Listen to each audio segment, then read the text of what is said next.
নমস্কাৰ ছাৰ বাইদেউসকল।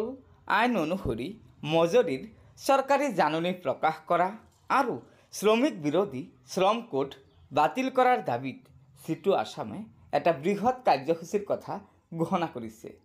হয় ছাৰ বাইদেউসকল, এয়া চাওক, চিটু আছামে আজিৰ এই বেনাৰখন প্ৰকাশ কৰিছে।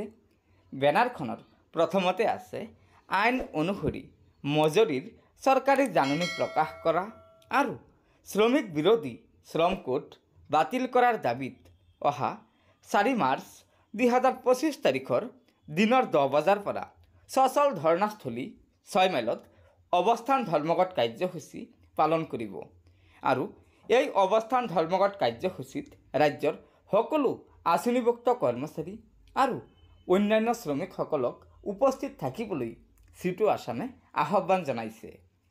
গতিকে ছাৰ বাইদেউসকল, এয়া নিশ্চয় চিটু আছামৰ এটা বৃহৎ কাৰ্যসূচী যে ৰাজ্যৰ আঁচনিভুক্ত কৰ্মচাৰী আৰু অন্যান্য শ্ৰমিকসকলৰ যি মাননি আছে সেই মাননি মজুৰিলৈ বৃদ্ধি কৰাৰ দাবীত চিটু আছামে বহুবাৰ ৰাজ্য চৰকাৰক দাবী জনাই আহিছে আৰু এতিয়া পুনৰ অহা 4 মাৰ্চ 2025 তাৰিখে শ্ৰমিকৰ মজুৰিৰ চৰকাৰী জাননী প্ৰকাশ কৰা আৰু শ্ৰমিক বিৰোধী শ্ৰম কোড বাতিলৰ দাবীত এই অৱস্থান ধৰ্মঘট কাৰ্যসূচী পালন কৰিব আৰু সকলোকে এই অৱস্থান ধৰ্মঘট কাৰ্যসূচীত অংশগ্ৰহণ কৰাৰ বাবে আহ্বান জনাইছে।